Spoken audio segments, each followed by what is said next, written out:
जय हिंद दोस्तों, welcome back to test series discussion.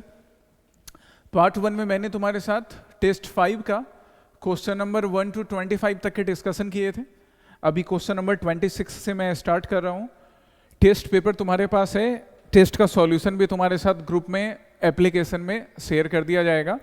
आप उसको ओपन करिए और अभी एनालिसिस देखिए, ठीक है, ताकि हम टेस्ट से भी सीखें। हमेशा मैं बोलता हूँ ना, टेस्ट का पर्पस है टेस्ट से भी सीख कर अपने एग्जामिनेशन में बेटर परफॉर्म करना। पहला क्वेश्चन 26 देखो क्या है। इन द कॉन्टेक्स्ट ऑफ दिल्ली सल्तनत, मिडाइवल हिस्ट्री का क्वेश्चन। दिल्ली सल्तनत के एडमिनिस्ट्रेशन और बाकी प्रैक्टिसेस से रिलेटेड कुछ पेयर्स हैं। यहाँ पे टर्म है और टर्म से रिलेटेड मीनिंग कौन सा करेक्टली मैच्ड है, यही हमें फाइंड आउट करना है। चलो देख लेते हैं कौन सा करेक्टली मैच्ड है।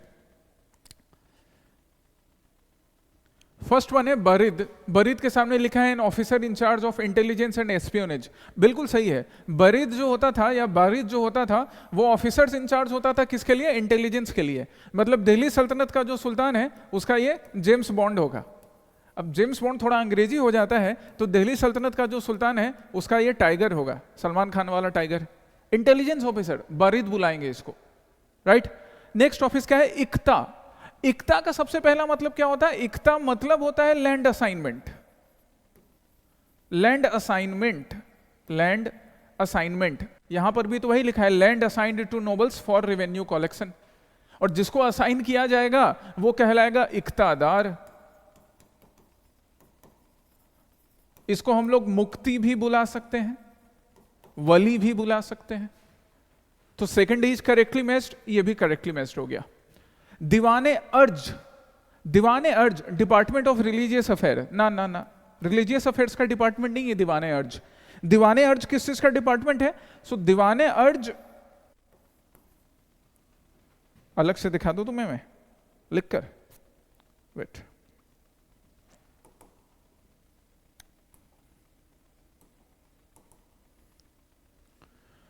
दिल्ली सल्तनत के एक सुल्तान की बात करेंगे अभी हम, बलबन की।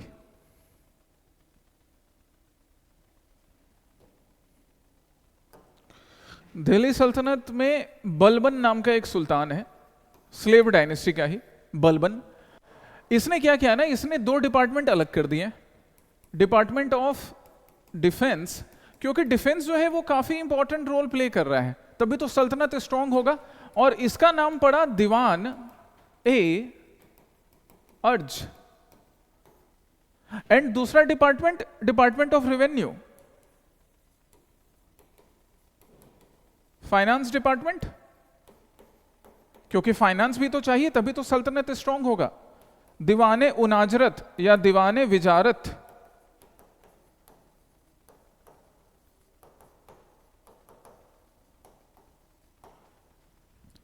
बलबन दिल्ली सल्तनत के फाउंडर में से एक, स्लेव डायनेस्टी के फेमस सुल्तान में से एक बलबन। स्लेव डायनेस्टी, इल्तुतमिश जो रियल फाउंडर माना जाता है दिल्ली सल्तनत का, उसके बाद कुछ पपेट सुल्तान आते हैं, एंड देन फाइनली आता है बलबन, जिसकी पॉलिसी को हमने क्या पढ़ा था क्लास में? Blood and iron policy. Blood and iron policy generally Germany के यूनिफिकेशन के लिए जो रूलर रिस्पॉन्सिबल है बिस्मार्क, उसकी पॉलिसी को ब्लड एंड आयरन की पॉलिसी बोली गई। मतलब एक ऐसी स्ट्रिक्ट पॉलिसी यूज करना जहां पर राजा अपना पावर यूज करेगा या जो लीडर है वो पावर यूज करेगा, और जब एक्सट्रीम पावर यूज करेगा तो खून तो बहेगा ही। सो एक phrase blood and iron policy, काफी स्ट्रिक्ट पनिशमेंट देना, बलबन ने भी किया था। इसलिए इल्तुतमिश के बाद दिल्ली सल्तनत के रियल फाउंडर्स में से एक माना जाता है, राइट। बाकी हमारा कुतुबुद्दीन ऐबक तो स्लेव था जिसने स्टार्ट किया था, इसलिए स्लेव डायनेस्टी बुलाते हैं। इस तरह से इसने ये डिपार्टमेंट अलग कर दिए हैं। तो हमारा आंसर हो गया, Diwane Arz is not related to department of religious affairs. Diwane Arz is related to department of defence. Diwane को ही डिपार्टमेंट ऑफ एग्रीकल्चर, हाँ जी ये करेक्टली मैच्ड है। दीवाने को ही डिपार्टमेंट ऑफ एग्रीकल्चर। कौन से सुल्तान ने ये स्टार्ट किया था? बाई मोहम्मद बिन तुगलक। जो बेचारा काम तो इसने अच्छे इंटेंशन से स्टार्ट किए, लेकिन इसके एक्सपेरिमेंट फेल होते चले गए। किस्मत बुरी थी। सन की सुल्तान माना जाता था, कोई डिसीजन लेने से पहले अपने नोबल्स के साथ, अपने जूनियर्स के साथ बात नहीं करता था। ये बात याद रखना, इतिहास हमेशा आपको सिखाता है तुम भी कल लीडर बनोगे, सिविल सर्विसेज में लीडरशिप पोजीशन पे जाओगे, अपने जूनियर्स के साथ, अपने कलीग के साथ बात करना और तब सीखना, तब अच्छा करोगे। उनको हमेशा इग्नोर करते जाओगे ना तो सन की बन जाओगे, तुम्हारे डिसीजंस की रिस्पॉन्सिबिलिटी ना खुद उठा पाओगे ना कोई और लेगा, एक ना एक रोज अल्टीमेटली कॉलिप्स मिलेगा। गलती मोहम्मद बिन तुगलक ने भी ऐसे की थी। एक डिपार्टमेंट ऑफ एग्रीकल्चर तो बनाता है दीवाने कोही के नाम से, इवन इस डिपार्टमेंट से ये एग्रीकल्चर लोन देना भी स्टार्ट करेगा, एग्रीकल्चरल लोन, जिसको टकावी लोन बोलेंगे, टकावी लोन। बट बिना अपने नोबल से, अपने मंत्रियों से, अपने ऑफिसर से सलाह किए बिना कर रहा था, इसकी वजह से ये सारे सिस्टम फेल होने लग गए। इवन टकावी लोन देना इसके ऊपर एक फाइनेंशियल बर्डन डाल देता है। तो हमारा आंसर क्या है, हमें करेक्टली मैच्ड देखना है 1, 2 एंड 4। 1, 2 एंड 4 है, yes 1, 2 and 4। Come to next. और ये डिपार्टमेंट्स के बारे में जो यहाँ डिटेल में दिया है आपके साथ सॉल्यूशन में, उसको पढ़िए। जवाबित, देखो एक टर्म मैंने तुम्हारे लिए ऐड किया है इसमें अलग से, जवाबित। ऐसे टर्म्स ना याद रखो, ये सारे टर्म्स ना एनसीईआरटी से लिए जाते हैं, कई बार एग्जामिनेशंस में पीवाईक्यूज में पूछे गए हैं, अलग अलग एग्जामिनेशंस में, यूपीएससी में, बाकी स्टेट पीसेस में। तो जवाबित क्या होता है, जब राजा कोई सेकुलर डिसीजन लेता था, जनरली दिल्ली सल्तनत जो है, तो दिल्ली सल्तनत को हम क्या बोलते हैं कि इस्लामिक रूल का फाउंडेशन हो रहा है। क्यों इस्लामिक रूल? क्योंकि शरिया के अकॉर्डिंग चल रहा है, इस्लामिक पर्सनल लॉज के अकॉर्डिंग। पर जब राजा कोई सेकुलर डिसीजन ले रहा है ना, तो उसको जवाबित बोलेंगे। सेकुलर डिसीजन के केस में जवाबित। बाकी अपना शरीयत लॉ चला रहा है तो फिर तो वो रिलीजियस रूल को इंप्लीमेंट कर रहा है, जैसे जजिया इंप्लीमेंट करवाना, क्योंकि शरिया में लिखा हुआ है जजिया कलेक्ट करना, राइट। जजिया किससे कलेक्ट करना? नॉन मुस्लिम से। एक रूलर था, फेमस रूलर, उसने हटा दिया था अकबर ने, फिर इंपोज कर दिया एक ऑर्थोडॉक्स रूलर, किसने? औरंगजेब ने। Next question, again to Delhi Sultanate. Alauddin Khilji was the first Sultan of Delhi to introduce price control measures for essential commodities. हाँ जी, बिल्कुल सही। हमारा जो रणवीर सिंह है, अलाउद्दीन खिलजी, रणवीर सिंह के अच्छे कामों में से एक काम तो चलो ये, अलाउद्दीन खिलजी ने प्राइस कंट्रोल के लिए, मार्केट रेगुलेशन के लिए प्राइस कंट्रोल इशू किया था कि जो बेसिक नीड की कमोडिटीज हैं, गेहूं है, चावल है, दूध है, मीट है, कॉटन है, इसका ना एक फिक्स प्राइस होगा। इससे ऊपर प्राइस पे अगर कोई सेलर, कोई मार्केट में वेंडर अगर सेल कर रहा है तो उसको स्ट्रिक्ट पनिशमेंट दिया जाएगा। कहा जाता है कि अलाउद्दीन खिलजी ने भी वही ब्लड एंड आयरन की पॉलिसी अडॉप्ट की जो बलबन ने किया था, हालांकि ये खिलजी डायनेस्टी का सुल्तान है। तो हमारा अलाउद्दीन खिलजी ये रिफॉर्म कर रहा था। हालांकि भंसाली साहब की मूवी देखकर हमको ये मालूम पड़ा कि ये खली बली गाना पे डांस भी कर सकता था, रणवीर सिंह ने जो करके दिखाया। तो this is correct, market reform लेकर आता है, प्राइस कंट्रोल रखता है। क्योंकि अगर प्राइस कंट्रोल नहीं रखता तो इसके सोल्जर्स भरपेट खाना कैसे खाते, और जब भरपेट खाना नहीं खाते तो लड़ाई कैसे लड़ते, और जब लड़ाई नहीं लड़ते तो दिल्ली सल्तनत एक्सपेंड कैसे होता। That's why Mohammad bin Tughlaq shifted his capital from Delhi to Daulatabad, Madhya Pradesh वाला, महाराष्ट्र वाला region Daulatabad, to protect the capital from Mongol invasion. बिल्कुल सही, मंगोल इन्वेजन का थ्रेट हमेशा बना रहता था। मंगोल्स, दो फेमस मंगोल जिनका इन्वेजन इंडिया देख चुका है, एक चंगेज खान, गेंगीज खान भी उसको ऐसे बुलाते हैं, गेंगीज, और दूसरा मंगोल जो कि दिल्ली तक पहुंच गया, तैमूर। ये तो दिल्ली तक पहुंचता है, दिल्ली को लूटता भी है, कई लोगों का मर्डर हुआ, कई लोगों का रेप हुआ, दिल्ली को डिस्ट्रॉय किया तैमूर ने। तो मंगोल इन्वेजन से बचने के लिए और बेटर एडमिनिस्ट्रेशन के लिए मोहम्मद बिन तुगलक ने अपना कैपिटल दिल्ली से शिफ्ट करके दौलताबाद महाराष्ट्र में कर लिया था। पर फिर वही सनकी सुल्तान था, अपने लोगों से, अपने मंत्रियों से बात तो किया नहीं इसने, ग्राउंड रियलिटी मालूम किया नहीं इसने। दौलताबाद में वाटर स्कार्सिटी थी, पहुंच तो गए वहां तक, लेकिन अगले साल ही वापस दबे पांव फिर से वापस आना पड़ गया, क्योंकि वाटर स्कार्सिटी चल रही थी। और गर्मी में इसने फिर से डिसीजन लिया कि हम वापस दौलताबाद से दिल्ली कैपिटल रीशिफ्ट कर रहे हैं। कई लोग रास्ते में बेचारे प्यास की वजह से मर गए थे जब कैपिटल शिफ्ट और रीशिफ्ट हो रहा था। तो ये भी इसका फील्ड एक्सपेरिमेंट माना गया था। बाय द वे दोनों स्टेटमेंट फिलहाल के लिए ट्रू हैं, आपको ट्रू स्टेटमेंट ढूंढना था। ट्रू स्टेटमेंट 27 में दोनों statement correct, answer both 1 and 2। Come to next question. With reference to the Delhi Sultanate, the term Diwan-e-Insa, again NCERT के terms, previous year questions के terms, Diwan-e-Insa, जो NCERT को लेकर तुम परेशान रहते हो ना, अब नहीं रहोगे परेशान। दीवान इंसा किससे रिलेटेड है? तो दीवान इंसा रिलेटेड है डिपार्टमेंट ऑफ रॉयल कॉरेस्पॉन्डेंस से। मतलब राजा है या हमारा सुल्तान है, हमारा एम्परर है, वो जो कॉरेस्पॉन्डेंस करेगा, मतलब इनके टाइम की जो मिनिस्ट्री ऑफ कम्युनिकेशन है, वो मिनिस्ट्री ऑफ कम्युनिकेशन तुम बुला सकते हो। हालांकि कॉरेस्पॉन्डेंट लिखा जाता है, पर समझने के लिए हम मिनिस्ट्री ऑफ कम्युनिकेशन इंसा को बुला सकते हैं, दीवान इंसा को। अब बाकी दीवान इंसा के अलावा बाकी कौन कौन से दीवान थे, कौन कौन सी मिनिस्ट्री थी? तो यहां देखिए दीवान इंसा हो गया। यहां क्या है? दीवान बंदागन। बंदागन किसके लिए? बंदों को रखने के लिए, स्लेव्स। दीवान बंदागन किससे रिलेटेड? स्लेव से। दीवान खैरात, खैरात देना मतलब क्या होता है? चैरिटी देना, दान देना, related to charity, religious charity दे करना। दीवान रिजालत, department of religious affairs, religious affairs को देखने के लिए दीवान रिजालत बनाया गया। दीवान मुस्तखराज, special department to recovery revenue arrears. अब ये भी बढ़िया था, रेवेन्यू एरियर हो गया। कल को तुम रेवेन्यू सर्विसेज में गए, फाइनेंशियल सर्विसेज में गए, रेवेन्यू एरियर भी तो हो जाता है ना कि लोगों ने नहीं दिया पैसा, तो उसके लिए दीवान मुस्तखराज था, रेवेन्यू एरियर कलेक्ट करने के लिए लोगों से। ये हम सीखते हैं टेस्ट से, ऐसे सीखते हैं। Next question is related to Kushan rulers. The Kushan introduced the first gold coins in India. नहीं, they did not introduce the first gold coin because before Kushan के पहले भी, ये सब एक्सप्लेनेशन में यहां लिखा है, बस तुम समझते जाओ फटाफट। Before Kushan even the Indo Greek ruler, Indo Greek मतलब वैसे ग्रीक जो इंडिया आकर सेटल हो गए थे अलेक्जेंडर के बाद, the Indo Greek ruler they first issued the gold coin. तो भैया हम कुषाण को याद क्यों रखते हैं? कुषाण को इसलिए याद रखते हैं कि इन्होंने लार्जेस्ट अमाउंट में, मैक्सिमम नंबर में गोल्ड कॉइन इशू किया था, लेकिन फर्स्ट करने वाला ये नहीं है। तो स्टेटमेंट तो हमारा हो गया रॉन्ग। स्टेटमेंट 2 क्या? Their coins often depicted Greek, Indian, Iranian deities which reflect a blend of cultural influence. हाँ, ये सही है। कुषाण रूलर जो थे वो अपने टॉलरेंट बिहेवियर के लिए, टॉलरेंट एडमिनिस्ट्रेशन के लिए जाने जाते हैं, जिसमें उन्होंने ग्रीक गॉड को, क्योंकि इंडो ग्रीक का पहले से एक इमेज था, इंडो ग्रीक का रेलेवेंस था, साथ ही साथ इंडियन डीटीज को या ईरानियन डीटीज को, सबको रिप्रेजेंट किया था, टॉलरेंट थे। This shows their tolerant nature. जैसे हमारा एक कुषाण रूलर ही है ना, कनिष्क, जिसने 4th बुद्धिस्ट काउंसिल किया, देखो आ भी गया यहाँ पे Kanishka. One of the most famous Kushan ruler was a great patron of Buddhism. हाँ भैया, तभी तो 4th काउंसिल करवा रहा है, 4th काउंसिल ऑफ बुद्धिज्म। कहां पर करवा रहा है? कुंडल वन। कहां है कुंडल वन? कश्मीर।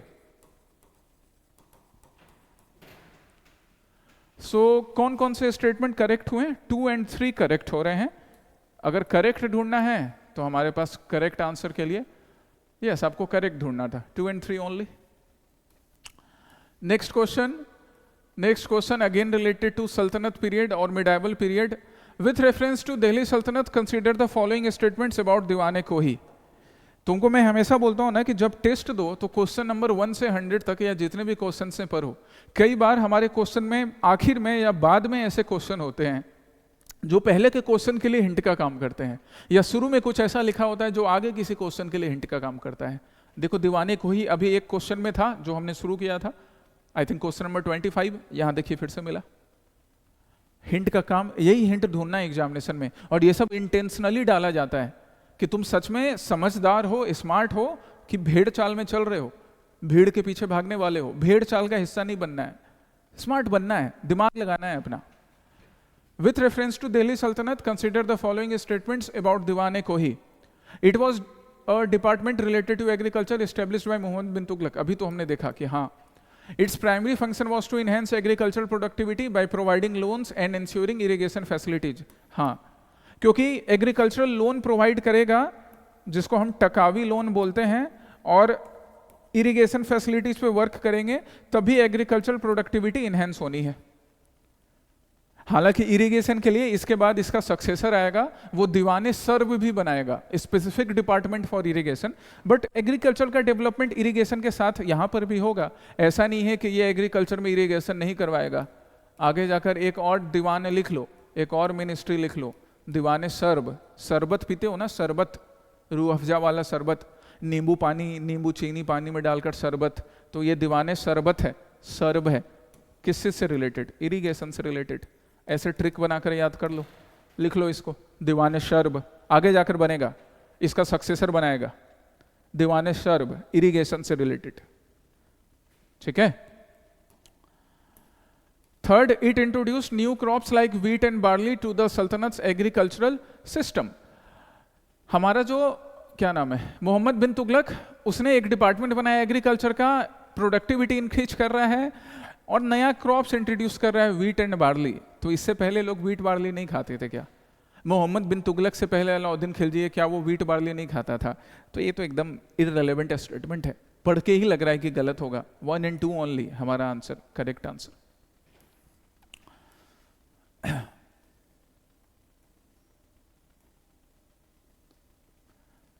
कुछ फॉरेन ट्रेवलर्स वो इंडिया कब आते हैं और उनका क्या रेलेवेंस है?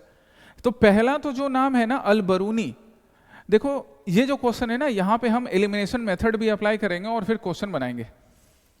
जैसे पहला नाम क्या है? पहला नाम है अल बरूनी। अल बरूनी, जब हम मिडाइवल हिस्ट्री पढ़ना स्टार्ट करते हैं तो हम वहां पे महमूद गजनी की बात करते हैं। महमूद गजनी जिसने सोमनाथ टेम्पल को डिस्ट्रॉय किया, जो ट्राइपार्टाइट स्ट्रगल के बाद जो वैक्यूम क्रिएट होता है उसका फायदा उठाता है। तो महमूद गजनी के साथ अल बरूनी भी आए थे। हालांकि अल बरूनी पहले महमूद गजनी के जेल में थे, लेकिन जब महमूद गजनी को मालूम पड़ा कि this person is very good in literature, तो गजनी ने अल बरून को अपने कोर्ट हिस्टोरियन भी बना दिया था, कोर्ट हिस्टोरियन में से एक बना दिया था। तो अल बरूनी इंडिया आते हैं और इंडिया के बारे में एक बुक लिखते हैं, Kitab ul Hind. Early medieval period history जानने के लिए, गजनी के बारे में जानने के लिए और उस टाइम में इंडिया कैसा था वो जानने के लिए Kitabul Hind is one of the best source. Al Biruni ने इसके लिए इंडिया में आके संस्कृत की पढ़ाई की ताकि वो इंडियन हिस्ट्री के बारे में और जान सके। He was very much interested. तो हमारा नंबर 1 ना सबसे पहले होगा। तो ऑप्शन ए आउट हो चुका है और ऑप्शन सी आउट हो चुका है। अब आपको ऑप्शन बी और ऑप्शन डी के बीच में सोचना है। देखो काम किया एलिमिनेशन मेथड। फिर उसके बाद आ रहा है मार्को पोलो और फिर इब्ने बतूता। अब इब्ने बतूता भी जब हम पढ़ते हैं तो इब्ने बतूता पाँव में जूता पहने तो करता है चूर, वो गाना पे नहीं जाना है, बट इब्ने बतूता जो है ये मोहम्मद बिन तुगलक के टाइम आया था। यही वो पर्सन है, जब मोहम्मद बिन तुगलक से पहले मिलता है ना तो तुगलक इसको जेल में डाल देता है। सन की सुल्तान था थोड़ा, बट फिर बाद में उसको रिलीज करता है, अरे ये तो बड़ा फेमस ट्रेवलर है, ये इधर इंडिया घूमता था, अलग अलग जगह जाता था, अपनी ट्रैवल डायरी लिखता था। कोई नाम बताएगा इसकी ट्रैवल डायरी का नाम क्या है? तुम में से कोई बताओ जरा। I am waiting. Travel diary Ibn Battuta की। और फिर अपने खर्च में मोहम्मद बिन तुगलक इब्ने बतूता को चाइना भेजता है। वो चाइना से आता है और पेपर करेंसी जो कि टोकन करेंसी मतलब थोड़े टाइम के लिए इंट्रोड्यूस की थी, मोहम्मद बिन तुगलक को बताता है। तुगलक बड़ा खुश होता है, अपने यहाँ भी टोकन करेंसी इशू कर देता है, पर वो टोकन करेंसी बहुत जल्दी फॉर्ज हो जाती है, नकली बन जाता है, फेल हो जाता है उसका। नोटबंदी करना पड़ा था, डिमोनेटाइजेशन किया था तुगलक ने भी, बट कोई काम नहीं आया। तो इब्ने बतूता तुगलक के टाइम के हैं। एंड फिर निकोलो डी कॉन्टी, ये नाम सुनकर लग रहा है निकोलो डी कॉन्टी से ना कि ये जरूर यूरोपियन ओरिजिन का होगा, मतलब बाद में आने की इसके चांसेस ज्यादा हैं, जब यूरोपियन ज्यादा स्ट्रांग हो गए थे और दिल्ली सल्तनत डिक्लाइन पर था। तो 1 तो सबसे पहले होगा ही, बी और डी में से। इब्ने बतूता लास्ट में आने की जगह ज्यादा सुटेबल क्या है? इब्ने बतूता को बीच में रखो, निकोलो डी कॉन्टी को लास्ट में। Answer D. अब थोड़ा इनका टाइमलाइन देख लो, रफ टाइमलाइन। अल बरूनी साहब पहले आते हैं, पर्शियन स्कॉलर महमूद गजनी के साथ, किताबुल हिंद उनकी बुक है। मार्को पोलो आ रहा है इंडिया, एंड मार्को पोलो के साथ क्या था कि इसने इंडिया आकर मंगोल रूलर्स के बारे में, मंगोल इन्वेजन्स के बारे में बताया दिल्ली सल्तनत के ड्यूरेशन में, जब दिल्ली सल्तनत आगे बढ़ रही थी। देन इब्ने बतूता, अभी फेमस मैंने उसके बारे में बताया, और इब्ने बतूता का तुम्हें ट्रेवल डायरी भी बताना है। Last but not the least, काफी बाद आता है 15th सेंचुरी में, कौन? Nicolo de Conti. Specially Nicolo de Conti के बारे में हमको क्या याद रखना है कि निकोलो डी कॉन्टी ये नाम सिमिलर लग रहा है एक एक्टर या प्लेयर के, याद नहीं आ रहा है मुझे। निकोलो डी कॉन्टी के स्टडी से हमें विजयनगर एम्पायर के बारे में काफी कुछ जानने मिलता है। विजयनगर एम्पायर, जो हरिहर एंड बुका नाम के दो भाइयों ने इस्टेब्लिश किया था। जब दिल्ली सल्तनत का डाउनफॉल स्टार्ट होता है तो उसका डिसइंटीग्रेशन सदर्न पार्ट में चल रहा है, तभी विजयनगर एम्पायर सेटअप हो रहा है। तो निकोलो डी कॉन्टी दो चीज़ के बारे में बता रहे हैं, एक तो दिल्ली सल्तनत के डाउनफॉल के बारे में, दिल्ली सल्तनत जो है, दिल्ली सल्तनत का डाउनफॉल कि किस तरह से दिल्ली सल्तनत टूट रहा है, एंड देन विजयनगर एम्पायर में क्या क्या डेवलपमेंट हो रहा है। ठीक है, come to next, in the context of the Vijayanagara empire, ये लीजिए विजयनगर एम्पायर ले दिया मैंने तुम्हें। Consider the following statement. The empire is generally considered to have reached its peak during the rule of Harihar and बुका। नहीं भाई, हरिहर एंड बुका इसके फाउंडर हैं, हरिहर एंड बुका दो भाई इसके फाउंडर हैं, जिन्होंने अपने गुरु वेदारण्य के मेंटोरशिप में अपने गुरु, देखो गुरुओं की इंपॉर्टेंस है। चाणक्य गुरु थे जिन्होंने मौर्यन डायनेस्टी, इंडिया की ग्रेटेस्ट डायनेस्टी मौर्यन डायनेस्टी का एस्टेब्लिशमेंट करवाया। ऐसे ही एक गुरु थे वेदारण्य, जिन्होंने हरिहर एंड बुका दो भाई, जिनको जबरदस्ती, जब दिल्ली सल्तनत चल रहा था, जब फोर्सफुल कन्वर्जन होता था तो इन्हें जबरदस्ती इस्लाम में कन्वर्ट करवाया गया था, पर अपने गुरु की लीडरशिप ने, अपने गुरु की मेंटोरशिप में इन्होंने फिर अपने खोए हुए कॉन्फिडेंस को फिर से हासिल किया, लड़ाई लड़ी और विजयनगर इस्टेब्लिश किया। सिटी ऑफ विक्ट्री भी बोला जाता है विजयनगर को, और ये भी बोला जाता है कि गुरु वेदारण्य से इंस्पायर्ड था विजयनगर, प्रेजेंट डे कर्नाटका वाला रीजन, तुंगभद्रा रिवर के बैंक पर। तो इन्होंने फाउंडेशन किया था। पीक पे ले जाने का काम दूसरे रूलर करेंगे, पीक पर ले जाने का काम कृष्णदेव राय करेंगे, कृष्णदेव राय ये लेके जाएंगे पीक पर विजयनगर एम्पायर को। तो फर्स्ट स्टेटमेंट अभी गलत है फिलहाल। Battle of Talikota in 1565 played an important role. Yes, बड़ा इंपॉर्टेंट है battle of Talikota, as it helped the rulers of Vijayanagara empire to rise to its glory. नहीं, बैटल ऑफ तालीकोटा से यह इंश्योर हो गया कि विजयनगर एम्पायर का डाउनफॉल होगा, विजयनगर एम्पायर का डाउनफॉल होगा, क्योंकि बैटल ऑफ तालीकोटा में जो डेक्कन की बाकी डायनेस्टीज थी, वो डायनेस्टीज कंबाइंड होकर, एक साथ होकर विजयनगर के अगेंस्ट लड़ती हैं और विजयनगर को डिस्ट्रॉय कर दिया जाता है। विजयनगर एम्पायर का जो कैपिटल है हम्पी, इसको डिस्ट्रॉय कर दिया जाता है। इसलिए आज हम्पी को हम हम्पी रूइंस बुलाते हैं after this battle, battle of Talikota. So glory पे नहीं जा रही है, डिक्लाइन पे जा रही है। This statement is also wrong. The Vijayanagara kingdom was successively ruled by 4 dynasties. हाँ भैया, 4 डायनेस्टीज ने रूल किया था, संगम, सलुवा, ये देखो Tuluva and Aravidu. Third statement is correct. वैसे अगर ध्यान दीजिए तो आपको नॉट करेक्ट पूछ रहा है तो ए मत चूज करके आ जाना, 1 and 2 ओनली। अच्छा हाँ, आपको नॉट करेक्ट पूछ रहा है तो 3 ओनली मत चूज करना, वैसे 3 ओनली है नहीं। नॉट करेक्ट कौन से थे? 1 and 2 ओनली, तो आपका आंसर क्या होगा? ए, 1 and 2 ओनली, राइट। चलिए नेक्स्ट क्वेश्चन, अगेन कृष्णदेव राय से रिलेटेड, जिनके बारे में हम बात कर रहे थे। Krishnadeva Raya, Krishnadeva Raya, Krishnadeva Raya the greatest ruler of Vijayanagara empire, India के भी ग्रेटेस्ट रूलर में से एक। He added towering gopuram, gopuram, गोपुराज, गोपुराज भी लिखते हैं, गोपुरम भी लिखते हैं, बिल्कुल कंफ्यूज नहीं करना है। गोपुरम और गोपुराज दोनों आप बुला सकते हो। ये गोपुरम क्या है? टेंपल के लिए entry get for temples, right.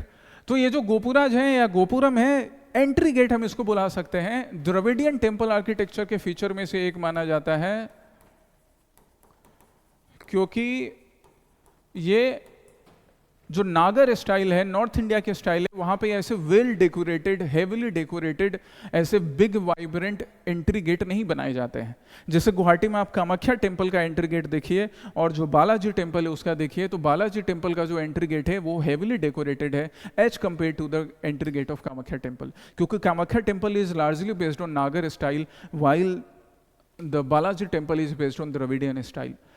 तो यस, कृष्णदेव राय ने कई बड़े बड़े गोपुरम बनवाए थे, ये एकदम सही स्टेटमेंट है। अभी PYQ एनालिसिस में भी मैंने तुम्हारे साथ ये डिस्कस किया था।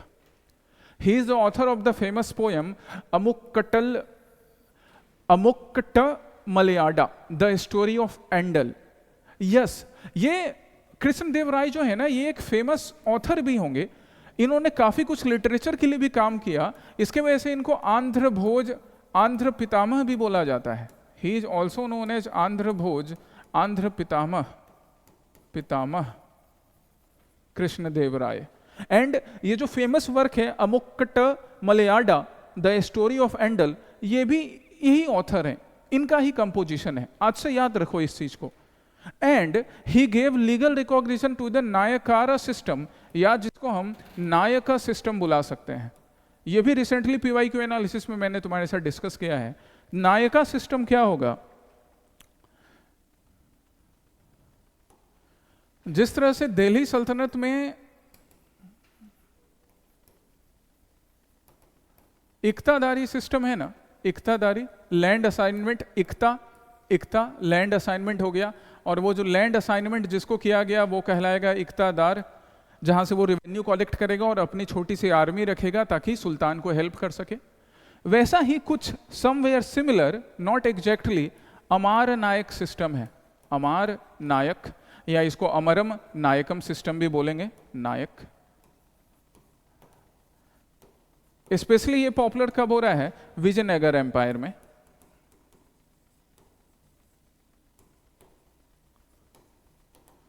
अमार नायक में क्या है? अमार होगा वही लैंड असाइनमेंट, लैंड टेरिटोरी, और नायक होगा वहां का हीरो। अनिल कपूर थे ना नायक में, हीरो, एक दिन का चीफ मिनिस्टर, लेकिन बड़े फेमस हीरो बने थे। दिल्ली में भी एक जो है, उनको भी थोड़ा सा अनिल कपूर वाला फीलिंग आया था कुछ दिनों के लिए दिल्ली वाले को। तो नायक क्या होगा? वो वहां का हीरो होगा, मतलब वो वहां का इंचार्ज होगा, मतलब इक्तादार की तरह काम करेगा, कुछ वैसा ही। यही है अमरम नायकम सिस्टम, या अमार नायकम सिस्टम, या अमार नायकर सिस्टम। और इसको लीगल स्टेटस किसने दिया? लीगल स्टेटस देने का काम कर रहे हैं कौन? कृष्णदेव राय। कृष्णदेव राय इसे लीगल स्टेटस देने का काम कर रहे हैं, अमार नायकम सिस्टम को।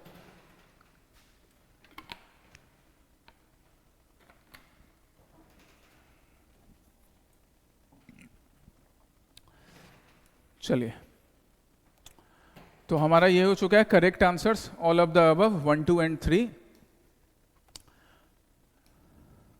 ये सारा डिटेल्स आपके पास है, जो मैंने अभी एक्सप्लेन किया, पढ़िए इसको एक बार। Consider the following statements regarding unique features of prehistoric rock painting. Prehistoric rock painting के यूनिक फीचर्स अभी मैंने एनालिसिस के फर्स्ट पार्ट में भी बताया कि जो यूट्यूब पे प्री कॉन्कर सीरीज है, एक बार प्री कॉन्कर सीरीज को देखो। प्री कॉन्कर सीरीज तुम्हें मैंने पहले भी दिखाया था, अभी फिर से एक बार बता देता हूँ ताकि आप मिस नहीं करें उसे। और वहाँ से ना अपने एनसीईआरटी का जो तुम्हारा आर्ट एंड कल्चर है वो मैंने वहाँ कवर करवा रखा है, so go through that, go through that.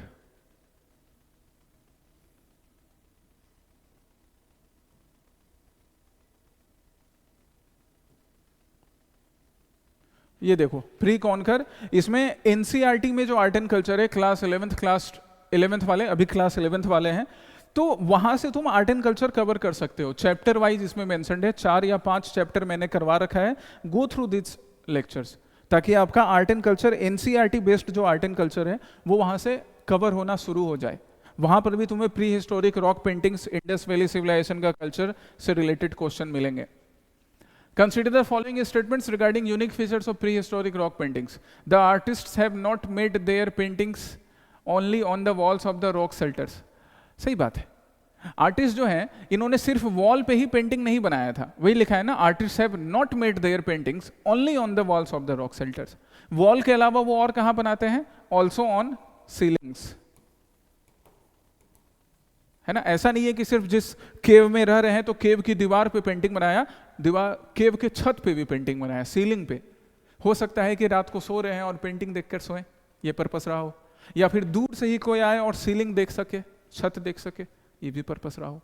Exactly क्या पर्पस है वो तो एजम्पशन की बात होती है, बट सीलिंग पर भी पेंटिंग मिली है, तो first statement is correct, first statement is correct, first correct है हमारा। All the paintings are reported from the shelters where people lived.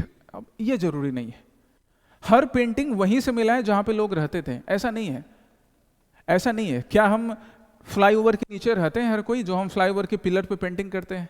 क्या जो गवर्नमेंट ऑफिसेस होती हैं, गवर्नमेंट बिल्डिंग्स होती हैं, उनकी वॉल पे पेंटिंग करते हैं तो हम क्या वहाँ कपड़ा सुखाने जाते हैं? जरूरी है? हम पेंटिंग कई ऐसी जगह भी करते हैं जो कि जनरली हमारे रहने की जगह नहीं हो। Even on those places we make paintings.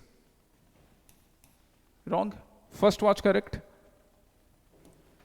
Come to next statement, और है क्या?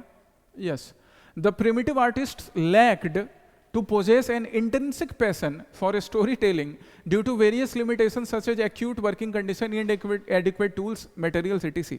देखो, inadequate condition बिल्कुल था, लेकिन इसके वजह से स्टोरी टेलिंग नहीं हो या इनकी पेंटिंग अच्छी नहीं हो, ऐसा बिल्कुल नहीं है, ये गलत है। बिल्कुल इनएडुकेट कंडीशन था, वर्किंग कंडीशन प्रॉपर नहीं था, बट स्टोरी टेलिंग होता था। गलत स्टेटमेंट। और वैसे तुम्हें पूछ भी रहा है नॉट करेक्ट, तो कौन कौन सा नॉट करेक्ट मिला था? 2 and 3 मिला था, आंसर हो गया क्या? B, 2 and 3, 2 and 3। चलिए नेक्स्ट क्वेश्चन, ऐसे ही करके एनालिसिस करना है सारे टेस्ट पेपर का तुम्हें। नेक्स्ट क्वेश्चन, द बंदोबस्ती सिस्टम और the bandobast system introduce during the medieval period. बंदोबस्त वर्ड अभी भी सुनते होगे, कहीं न्यूज़पेपर में ऐसे आता है, पुलिस ने बंदोबस्त लगाया। बंदोबस्त उर्दू वर्ड, ये यूपीएससी एपीएससी की तैयारी जो है ना, तुमको एसएमईज के साथ साथ हिंदी, इंग्लिश, उर्दू, बाकी कई लैंग्वेज सिखा देती है। उर्दू सीख ही लेते, बड़ी प्यारी लैंग्वेज है, पूरा मिडाइवल हिस्ट्री उर्दू है, एंशिएंट हिस्ट्री में संस्कृत है, पाली है, कुछ तमिल वर्ड्स भी हैं। The bandobast system introduced during the medieval period refers to a system of land revenue collection. मिल गया, हमारा पहला ही ऑप्शन करेक्ट है। लैंड रिवेन्यू कलेक्शन मेथड को बंदोबस्त मेथड बोलते थे, मिडाइवल पीरियड में चल रहा था। It was popular even during the time of Shershah Suri and then it was formalised during the time of Akbar. किसने फॉर्मलाइज किया? राजा टोडरमल ने। राजा टोडरमल रिस्पेक्ट के साथ बुला रहे हैं क्योंकि ये फाइनेंस मिनिस्टर हैं अकबर के, तो अकबर इनको रिस्पेक्ट के साथ अपने नवरत्न को राजा की उपाधि भी देता था। बंदोबस्त सिस्टम एक टाइप का revenue collection method, first during the rule of Shershah Suri and then Akbar formalized it, जो आगे जाके दहसाला सिस्टम भी बनता है। We would discuss dahsala system in some of the question. Dahsala system land की प्रोडक्टिविटी को पिछले 10 साल के बेसिस पे 4 पार्ट में डिवाइड कर देना। सबसे अच्छी प्रोडक्टिव वाला लैंड, परती वाला लैंड, सबसे अच्छा प्रोडक्टिविटी पोलाज, देन परती, देन चाचर जहाँ पे 2-3 साल तक के लिए खाली छोड़ना पड़ता है, देन बंजर जहाँ पे कुछ नहीं प्रोडक्शन होगा, उसके अकॉर्डिंग रेवेन्यू फिक्स करना। लोगों पे भी बर्डन नहीं, राजा के लिए भी अच्छा। Dahsala system. In the context of the history of India consider the following pairs. अच्छा, बहुत अच्छा क्वेश्चन है ये, देखो। अल बरूनी किताबुल हिंद, हेल्प कर रहा है ना, पहला क्वेश्चन भी इधर। अल बरूनी का लिखा हुआ बुक क्या? किताबुल हिंद, अभी हमें ऊपर मिले थे अल बरूनी। वेन श्यांग इनकी बुक सीयू की मानी जाती है, सीयू की, या फिर चाइनीज ट्रेवलर है सीयू की नाम की बुक, या the records of the western world. Yes, when श्यांग ने ये बुक लिखा था। एंड फ्रैंकोइस बर्नियर आते हैं शाहजहां के रूल में। शाहजहां का जो बड़ा बेटा है दारा शिकोह, वो बेचारा बीमार चल रहा था, तो उसके फिजिशियन के फॉर्म में आते हैं और मुगल हिस्ट्री के बारे में बताते हैं। Francois Bernier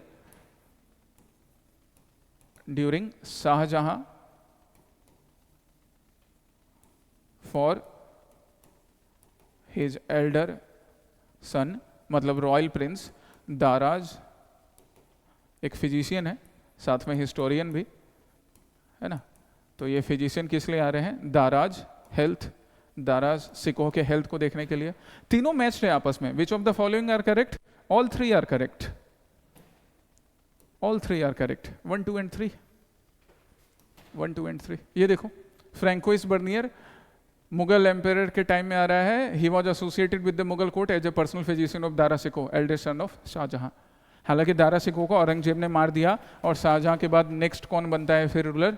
empire Aurangzeb, Alamgir. In the context of the history of India, consider the following pairs. Battle of Panipat, 3 Battle of Panipat. Class में भी मैंने तुम्हें पढ़ाया है कई बार कि why these famous battles? Kurukshetra, Mahabharat की लड़ाई, तराइन, 2 बैटल ऑफ तराइन हुए हैं। First battle of Tarain and second battle of Tarain 1191 and 1192। 1192 से इंडिया में इस्लामिक रूल का फाउंडेशन होता है। And Panipat, 3 battle of Panipat. ये इसी रीजन में क्यों हो रहे थे? आंसर बताओ मुझे कमेंट करके। First battle of Panipat, yes, between Babur and Ibrahim Lodi, correctly matched. First battle of Panipat से बाबर इब्राहिम लोदी को हराता है और मुगल डायनेस्टी का फाउंडेशन करता है। Second battle of Panipat, Ahmad साहब दाली एंड मराठा एम्पायर, नहीं भैया थोड़ा गलत हो गया। Second battle of Panipat Akbar versus Hemu, Mughal dynasty का वापस से री एस्टेब्लिशमेंट होता है, अकबर को जीत मिलती है। कौन जीत दिलवाता है? हालांकि अकबर के तो अभी दाढ़ी मूछ भी नहीं आए थे, री एस्टेब्लिशमेंट ऑफ मुगल्स, तो जीत दिलवाने का काम अकबर के खान बाबा बैरम खान करते हैं। और थर्ड बैटल ऑफ पानीपत, ये Ahmad Shah Abdali versus Maratha empire. Generally ये दो बैटल जो दिख रहे हैं, फर्स्ट बैटल ऑफ पानीपत कि इसके बाद कौन रूल करेगा इंडिया में? बाबर। सेकेंड बैटल के बाद कौन रूल करेगा? अकबर। लेकिन थर्ड बैटल के बाद कौन रूल नहीं करेगा वो डिसाइड हुआ, क्योंकि अहमद शाह अब्दाली वापस लौट जाएगा, अहमद शाह दुरानी या अफदानी जो भी बोलो वापस लौट जाएगा। मराठा जो है पूरी तरह से क्रश हो जाते हैं, तो ना मराठा रूल करेंगे ना मुगल रूल करेंगे, मुगल वैसे भी किसी काम के नहीं थे, ना अब्दाली रूल करेगा, तो कौन नहीं रूल करेगा? इसके लिए थर्ड बैटल ऑफ पानीपत को याद रखते हैं, फिर ब्रिटिश रूल करना शुरू कर देते हैं। तो first was correctly matched, only one, इसका आंसर क्या होगा? ए, बाकी दोनों मैच नहीं थे, A. Come to next question, which of the following were the main characteristics of the भक्ति मूवमेंट? भक्ति मूवमेंट के मेन कैरेक्टरिस्टिक्स क्या हैं? बहुत अच्छा है, भक्ति मूवमेंट पे आते हैं। आंसर पे ध्यान मत देना, क्वेश्चन देखो, आंसर को छिपा देता हूं मैं, चलो वैसे तुम लोग नहीं ध्यान दोगे, इतना भरोसा है तुम पर। Emphasis on devotion to God, बिल्कुल। भक्ति मूवमेंट में क्या सिखाया? भक्ति। भक्ति वर्ड का ओरिजिन होता है भजना से। यहां भजना का मतलब भागना नहीं है, यहां भजना का मतलब है नाम भजना, नाम जपना।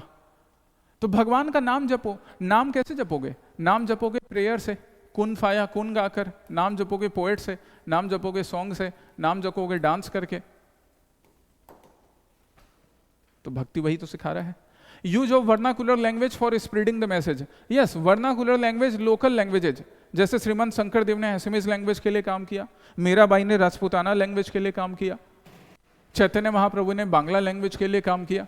वर्नाकुलर लैंग्वेज यूज करेंगे, लोकल लैंग्वेज यूज करेंगे, ज्यादा से ज्यादा लोग कनेक्ट करेंगे, बिल्कुल सही बात है।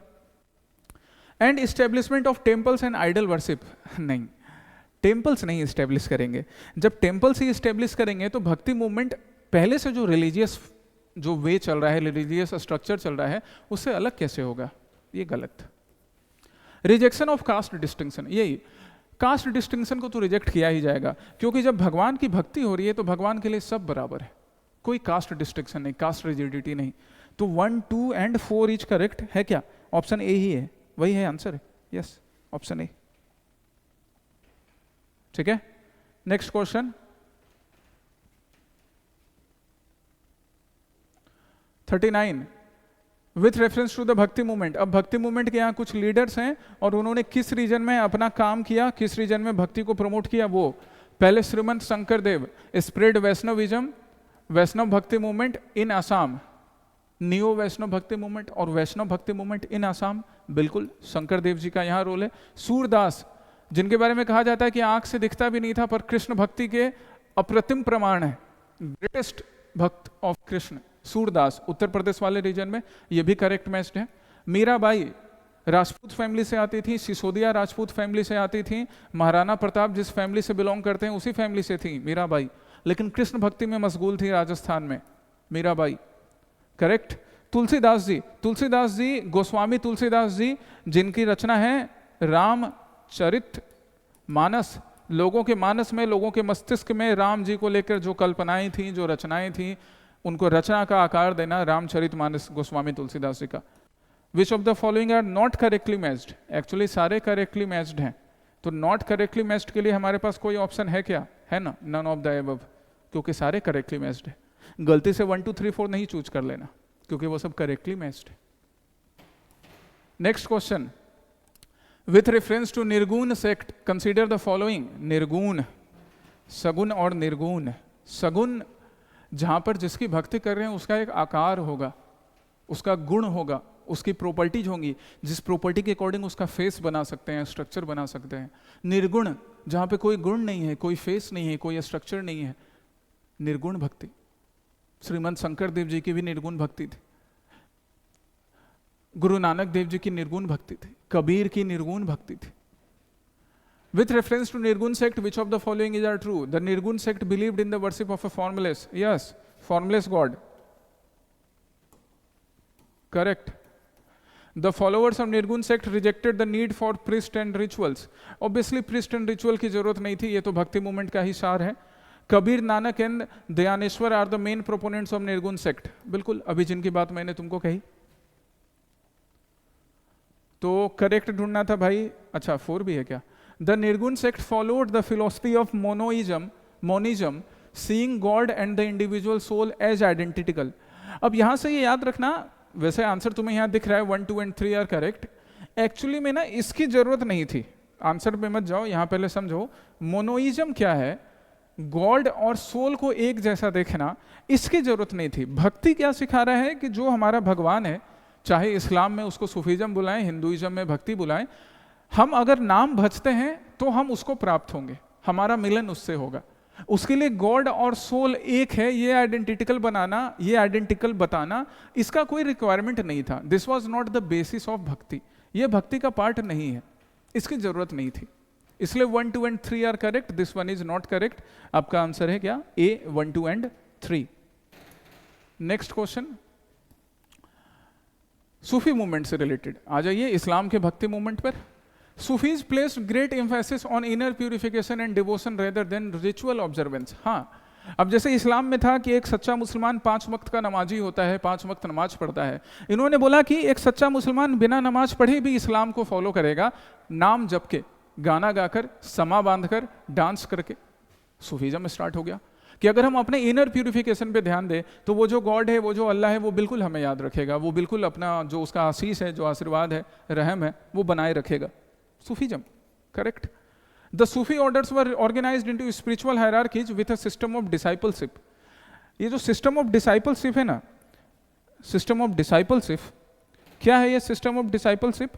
तो सूफीज्म में एक परंपरा चलती है, पीर मुरीद परंपरा और ट्रेडिशन। पीर मुरीद परंपरा और ट्रेडिशन। पीर का मतलब क्या हुआ? जो सूफी सेंट हैं, और मुरीद क्या हुआ? इन सूफी सेंट का डिसाइपल। जैसे शेख निजामुद्दीन औलिया हैं, उनके डिसाइपल आमिर खुसरो, वो फिर किसी के डिसाइपल रहे। तो गुरु जो पीर है, वो पहले अपनी भक्ति के बारे में बताएगा, फिर उनका डिसाइपल उसको आगे कैरी फॉरवर्ड करेगा, फिर आगे कैरी फॉरवर्ड करेगा। इसी पीर मुरीद परंपरा पे सूफीज्म चलता जाएगा। यही है, यही यहां पर लिखा हुआ था, सूफी ऑर्डर, पीर मुरीद परंपरा। ध्यान रखना, पीर मुरीद क्वेश्चन पूछे जाते हैं ऐसे। तो statement 2 is correct. Sufi mysticism had no influence on the भक्ति मूवमेंट इन इंडिया। अब ऐसा नहीं है यार, देखो, भले इस्लाम का भक्ति मूवमेंट है और हिंदुइज्म का भक्ति मूवमेंट अलग अलग है, लेकिन दोनों में तो भक्ति हो रही है, दोनों में रिजिडिटी को रिजेक्ट किया जा रहा है, तो एक दूसरे को इंस्पायर तो करेंगे ही। That's why 3rd is not correct. आपको पूछ भी रहा है नॉट करेक्ट, तो 1 and 2 मत चूज करना। क्या चूज करोगे? C, not correct, not correct. Next question, with reference to the administration of Shershah Suri consider the following statement. Shershah Suri 1540 से लेकर 1540 से लेकर 1555 तक का टाइम सूर इंटरंगम कहने वाला, सूर इंटरंगम कहा जाने वाला, जहां पे सूर एम्पायर चल रहा था, जिन्होंने मुगल को चैलेंज किया था। सेकंड अफगानी रूल भी बुलाते हैं इसको, क्योंकि ये ओरिजिनली अफगानी था, शेरशाह सूरी फरीद, लेकिन इतना बहादुर कि इसके नवाब ने इसको शेर खान बुलाया, और फिर हुमायूं को हराने के बाद ये शेर शाह बन जाते हैं। Government was centralised. Yes, Shershah Suri का गवर्नमेंट सेंट्रलाइज था, जिसमें कई डिपार्टमेंट्स बने हुए थे। एक वेरी नॉर्मल चीज, क्योंकि पहले एम्पायर पावर अपने हाथ में रखता था, इसलिए सेंट्रलाइज रहेगा। इसका क्या, अलाउद्दीन खिलजी का भी था, सबके गवर्नमेंट सेंट्रलाइज ही होते थे mostly. He classified land and land revenue was assessed every year. मतलब इसका जो लैंड और लैंड रेवेन्यू का सिस्टम था, उसमें हर रोज असेसमेंट होता था। इसलिए कहा जाता है कि इसी पे बेस्ड ऑन दिस आगे जाकर क्या बना? दहसाला सिस्टम। किसके टाइम में? अकबर के टाइम में। दैट्स वाई शेर शाह सूरी के जो एडमिनिस्ट्रेटिव मेजर है ना, वो अकबर के लिए भी इंस्पिरेशन का काम करते हैं। हालांकि दोनों एक दूसरे के दुश्मन जैसे हो सकते हैं, क्योंकि शेर शाह सूरी सूर एम्पायर है, मुगल को हटाकर बने, फिर शेर शाह सूरी की डेथ हो गई, फिर अकबर आता है बाद में सेकंड बैटल ऑफ पानीपत के बाद। पर अकबर को जो अच्छी चीज़ें सीखनी थी उसने सूर एम्पायर से सीखा। जैसे ये, under Sher Shah Suri the share of the state was 1/2 of the average produce. अब जब इतना फेमस रूलर है, अच्छा रूलर है, तो अगर आधा ले लेगा तो फिर कैसे काम चलेगा? 1/2 नहीं लिया जाता था, 1/3 के अराउंड लिया जाता था, 1/2 नहीं लेंगे, परेशान हो जाएगा किसान, कैसे अच्छा रूल चलेगा? ये कॉमन सेंस से स्टेटमेंट समझ सकते हैं। करेक्ट कौन सा हुआ? 1 and 2 ओनली। 1 and 2 ओनली कौन सा ऑप्शन से देख लो, ऑप्शन ए, ऑप्शन बी, जो भी है, ऑप्शन ए। क्यों? क्योंकि जो शेयर है, स्टेट का शेयर है, स्टेट का शेयर 1/2 नहीं रख सकते हैं, परेशान हो जाएगा। 1/2 रखने की जगह कम रखा जाता था, 1/3 रखा जाता था। शेर शाह सूरी ने एक क्वाइन भी इशू किया था, सिल्वर क्वाइन, जिसको रुपया बुलाते थे। And this is the inspiration behind our formal currency rupaya. RBI की वेबसाइट पे जाइए, आपको ये चीज मिलेगा वहां पर। Next, with reference to Kanheri caves consider the following statement. अब देखो, ये मैं न्यूज़पेपर पढ़ रहा था तो मुझे कान्हेरी केव के बारे में मिला। महाराष्ट्र में ये केव है, और जो कुछ भी रिलेवेंट इंफॉर्मेशन है वो मैंने यहाँ तुम्हें क्वेश्चन में दिया था। Kanheri caves are located in Sanjay Gandhi national park near Mumbai. एकदम सही बात है भाई। The caves were primarily developed during the Mahayana phase of Buddhism, but also have elements from Vajrayana tradition. Actually जो कान्हेरी caves है, इसमें महायान phase of Buddhism नहीं, हीनयान phase of Buddhism। जब हम बुद्धिज्म पढ़ते हैं तो हम बुद्धिज्म में देखते हैं कि 4th बुद्धिस्ट काउंसिल से मेनली 2 डिवीजन हो गए। हालांकि इंटरनल डिफरेंस तो 2nd काउंसिल से ही चल रहे थे। तो जब हीनयान वाला फेज है, या हीनयान की जो पॉपुलैरिटी है, उस पॉपुलैरिटी में ये कान्हेरी केव्स बनते हैं। यहाँ पे हीनयान या फिर लेसर व्हीकल या थेरावाद को फॉलो करने वाले बुद्धिस्ट मंक इन केव्स में ज्यादा रहते थे। सो सेकंड स्टेटमेंट इस वजह से रॉन्ग है, ये चीज ध्यान रखिएगा। It is mentioned in the explanation as well. And next, the name Kanheri is derived from Kanhagiri in Sanskrit mentioned in the Nasik inscription of Satavahana ruler Vashishtha Putra Satakarni. Famous Satavahana ruler हैं ये, इंडिया के डेक्कन पार्ट पे रूल करते थे, महाराष्ट्र वाले रीजन में भी रूल कर रहे हैं। तो इसका जो नाम है वो कान्हागिरी से लिया गया है। कान्हा कृष्ण ब्लैक कलर को रिप्रेजेंट करता है, तो ये जो माउंटेन्स है ना, ये जो केव्स हैं, थोड़े ब्लैकिश नेचर के हैं, इस वजह से कान्हागिरी वर्ड यूज किया गया है। चलिए, कृष्ण से डायरेक्ट रिलेट नहीं करना है, क्यों? कृष्ण भगवान से नहीं रिलेट करना है। कृष्ण का मतलब भी होता है श्याम, काला। The caves date from the 1st century CE to the 10th century CE and feature Buddhist sculptures, relief painting and eulogies. ये तो एकदम सिंपल सी बात है, क्योंकि हम पहले ही देखते आ रहे हैं कि बुद्धिज्म से रिलेटेड है। सो 1, 2 and 4, 1, 2 and 4, 1, 3 and 4, 2 गलत था, 1, 3 and 4 इसका आंसर हुआ। 2 क्यों गलत था? क्योंकि महायान फेथ से नहीं, हीनयान फेथ से रिलेटेड है। याद रखिएगा, ये मुझे न्यूज़पेपर में मिला है, that's why it is important for you. ये हिस्ट्री का करंट अफेयर्स हो गया। नेक्स्ट क्या है? Consider the following statements related to the administrative division during Mughal empire. Diwan Wizarat, अभी मैंने बोला दिल्ली सल्तनत के टाइम से चला आ रहा है, बलबन ने शुरू किया था। दीवान विजारत या दीवान उनाजरत, responsible for overseeing revenue and finance. बिल्कुल सही है भाई। और मुगल एम्पायर लिखा है, इसका मतलब ये नहीं कि पहले से जो चला रहा है वो बंद हो जाएगा। फीचर्स तो लोग सीखते ही है ना। दिल्ली सल्तनत के बाद मुगल आया तो दिल्ली सल्तनत के फीचर्स तो रहेंगे। दीवान अर्ज और Ariz was in charge of military and army. बिल्कुल सही, ये भी हमने देखा। ये दोनों काम तो बलबन ही करके गया था, Balban. Diwan Risalat was the foreign minister handling external affairs. Diwan Insha was responsible for communication. सारे स्टेटमेंट सही हैं। Which of the given statement are true? All the given statement are true. इसका आंसर होना चाहिए 1, 2, 3 and 4. 1, 2, 3 and 4. Next, with reference to एकासरण धर्म propagated by Shrimant Shankar Dev, consider the following statement. अब ये तो तुम्हें गलत बिल्कुल नहीं करना है। एकासरण धर्म is a neo-Vaishnavite religion, neo-Vaishnavite philosophy based on the worship of one God, Krishna. Krishna भक्ति विष्णु भक्ति पे बेस्ड है, सही। Shankar Dev promoted traditional art forms like Ankiya Naat, Bhaona, Borgeet and Sattriya dance, सही।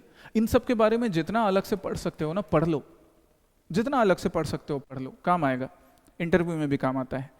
एक कास्ट धर्म actively included people from all cast, हाँ बिल्कुल, इंक्लूडिंग दोज कंसिडर्ड अनटचेबल्स। यही तो अच्छी बात थी भक्ति मूवमेंट की, श्रीमंत शंकर देव की और इनके जैसे बाकी भक्ति मूवमेंट सेंट की, कि इवन जो अनटचेबल्स थे, जिनको सोसाइटी डिस्कार्ड करके रखती थी, उनको भी अपना बनाया। That is the best thing. All are correct, all the statements are correct, all the statements are correct.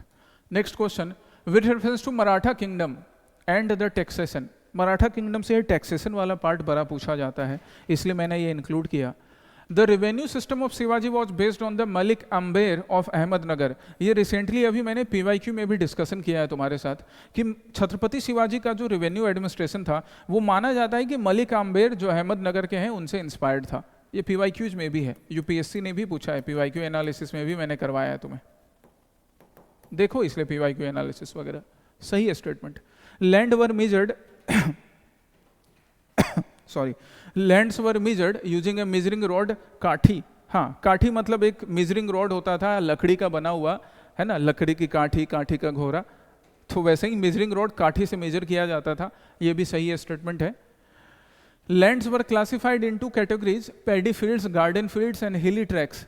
अब क्योंकि वेस्टर्न घाट की बात कर रहे हैं जिधर महाराष्ट्र है, तो पैडी फील्ड का जो कल्टीवेशन है वो हिली ट्रैक्स का कल्टीवेशन नहीं होगा, इसलिए छत्रपति शिवाजी ने लैंड को क्लासिफाई कर दिया था और उसके अकॉर्डिंग ही रेवेन्यू कलेक्ट करते थे कि किसी के ऊपर ज़्यादा बर्डन नहीं पड़े और राज्य के पास भी प्रॉपर अमाउंट में पैसा आए। That is also correct. Chauth was 1/4 of the land revenue paid to Maratha to avoid Maratha raid. बिल्कुल, चौट मतलब 1/4, 1/4, और इसके साथ होता था सरदेश मुखी, जहाँ पर मराठा क्लेम करते थे कि भाई हम वहाँ के सरदेश मुख हैं, हम वहाँ के मुखिया हैं, वहाँ पे हमारा एंसेस्ट्रल प्रॉपर्टी राइट है, तो वहाँ से एक्स्ट्रा 10% वसूलते थे। और ये सारी चीज़ें कहाँ से कलेक्ट की जा रही हैं? मराठा टेरिटोरी अगर ये है तो मराठा टेरिटोरी के नेबरिंग स्टेट से। जैसे इंडिया मान लो कल को नेपाल और भूटान को बोल दे कि तुम चौथ दोगे, 1/4 रेवेन्यू दोगे अपना, नहीं तो हम पे अटैक कर देंगे। तो ये थोड़ा एक रीजन था जिसके वजह से मराठा एडमिनिस्ट्रेशन लेस पॉपुलर रहा, अनपॉपुलर हुआ। और सपोज इंडियन गवर्नमेंट श्रीलंका को बोल दे कि भाई राजा रामचंद्र जो थे उन्होंने तो रावण को हराया था, तो वहाँ एंसेस्ट्रल प्रॉपर्टी राइट है, 10% लाओ वहाँ से टैक्स का, तो वो सरदेश मुखी होगा। याद रखिए ऐसे। So all the statements have been correct. हमारा आंसर क्या होगा? जो भी ऑप्शन में दिख रहा है आपको 1, 2, 3 and 4। Come to next question. With reference to Vesara style of temple architecture. Generally temple architecture को हम 2 पार्ट में डिवाइड करते हैं गाइज। अभी रिसेंटली भी मैंने तुम्हारा क्लास लिया है नागर एंड द्रविड़, और नागर एंड द्रविड़ टेम्पल के फीचर जहां हमें मिलते हैं, कुछ कॉमन फीचर नागर और द्रविड़ दोनों के, हम उसको वेसर स्टाइल बोलते हैं, जहां विसरण होता है, मिक्सचर होता है दोनों स्टाइल का।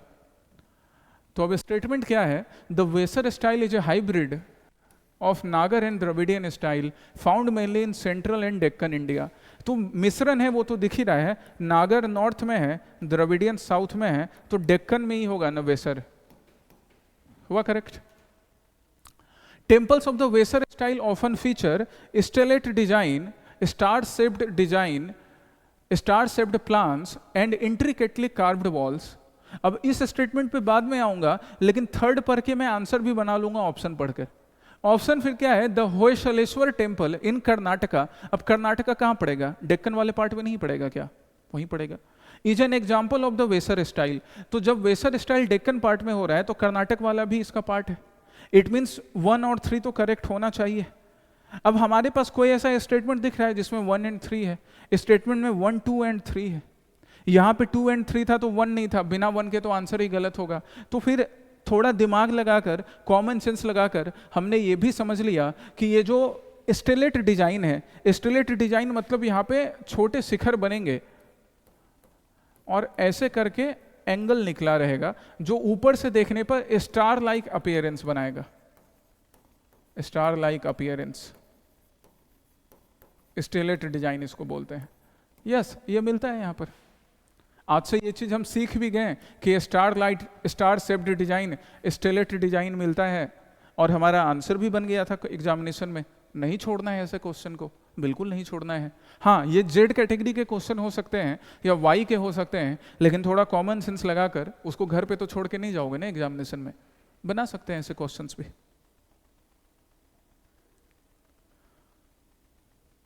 नेक्स्ट, दीन इलाही, तौहीद इलाही।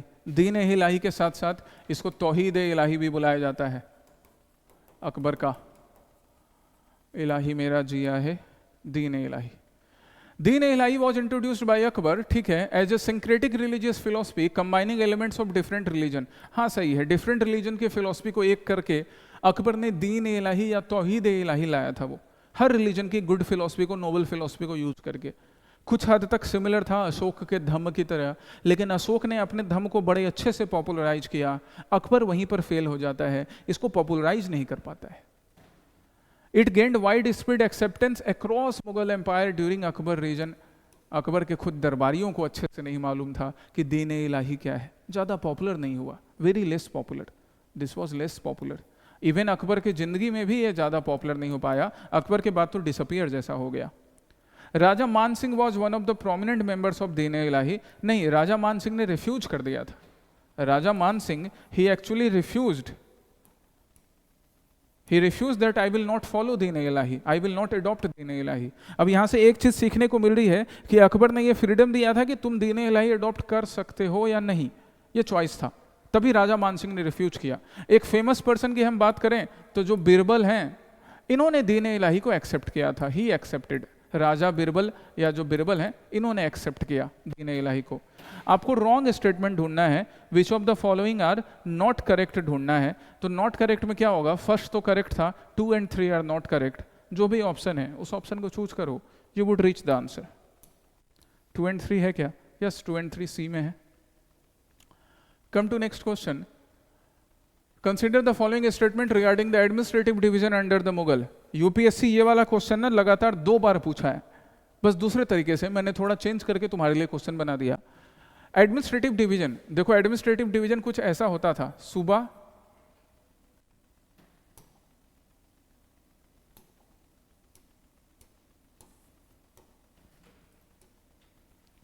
एडमिनिस्ट्रेटिव डिवीजन ऐसा था, administrative division during Mughals, even during Delhi सल्तनत भी थोड़ा बहुत देखा गया, बट मुगल के ड्यूरेशन में ज़्यादा पॉपुलर है मिडावल पीरियड में।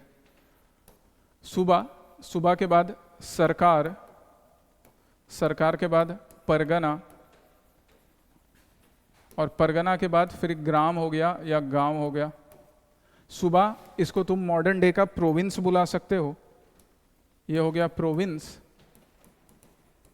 सरकार डिस्ट्रिक्ट को बुला सकते हो, परगना सब डिस्ट्रिक्ट को बुला सकते हो, गांव, गांव तो समझते ही हो, विलेज। ऐसा सब डिवीजन होता था एडमिनिस्ट्रेशन का। सूबा, सरकार मतलब डिस्ट्रिक्ट, परगना मतलब सब डिस्ट्रिक्ट, एंड गांव, ग्राम। गांव के लिए कोई स्पेसिफिक नेम नहीं है। तो पहला स्टेटमेंट क्या है, the Mughal empire was divided into provinces called subahs, each governed by a subedar, ठीक है। Each subah was further divided into sarkar and sarkar was subdivided into pargana. Yes, अभी देखा हमने। The administrative framework of subah and sarkar division was introduced by Babur. Babur के पास इतना time नहीं था, 1526, 27, 28, 29 लगातार 4 साल तक लड़ाई लड़ते रह गया Babur. 1526 battle of Panipat, first battle of Panipat, 1527 battle of Khanwa, 1528 battle of Chanderi, 1529 battle of Ghaghra, Bihar Uttar Pradesh के बॉर्डर पे अफगानिज के साथ। उसके बाद ऐसा इंजर्ड हुआ कि डेथ हो गई फिर। तो उसके पास कुछ रिफॉर्म करने का टाइम ही नहीं था। ये सब रिफॉर्म अकबर के टाइम से हैं, कुछ शेरशाह सूरी ने किए थे, फिर बाकी अकबर ने उसको कंटिन्यू किया। Third is wrong. हमारा आंसर क्या होगा, 1 and 2 ओनली।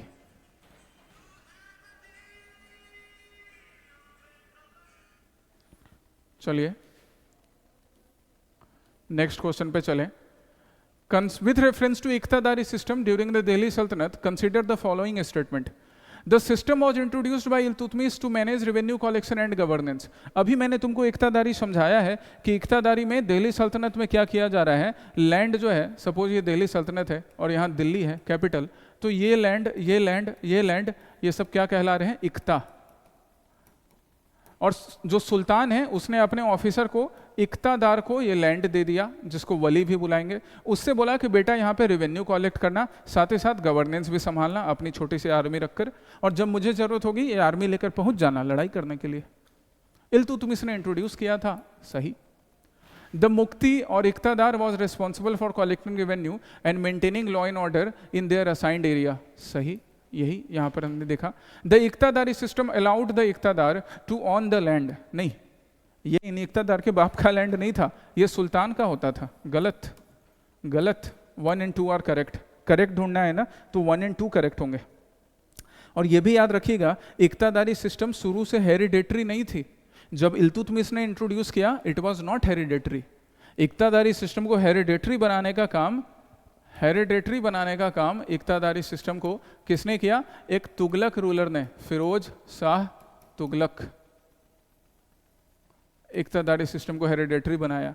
काफी करप्शन आ गया। अब आज तुम एग्जाम दोगे, अच्छे से परफॉर्म करोगे तो तुम एपीएस बनोगे, एसीएस बनोगे, आईएएस बनोगे, आईपीएस बनोगे। ऐसा थोड़ी कि तुम्हारे फादर भी आईएएस थे और एपीएस थे तभी तुम बनोगे, नहीं ना। तो सेम वही चीज यहां पर पहले नहीं थी इक्तादारी में, बट फिरोज शाह तुगलक ने ये हेरिडेटरी बना के गलती किया था। This much you need to remember. अभी पार्ट 2 के लिए इतना ही, 50 नंबर के तक हमने किया है। फिर नेक्स्ट पार्ट में मैं आगे के क्वेश्चंस तुम्हारे साथ डिस्कस कर दूंगा। ओके, इसी तरह से एनालिसिस करते जाओ, टेस्ट को अटेम्प्ट करो, try to learn, try to grasp, try to get more and more from this test series, right. All the very best, take care, Jai Hind.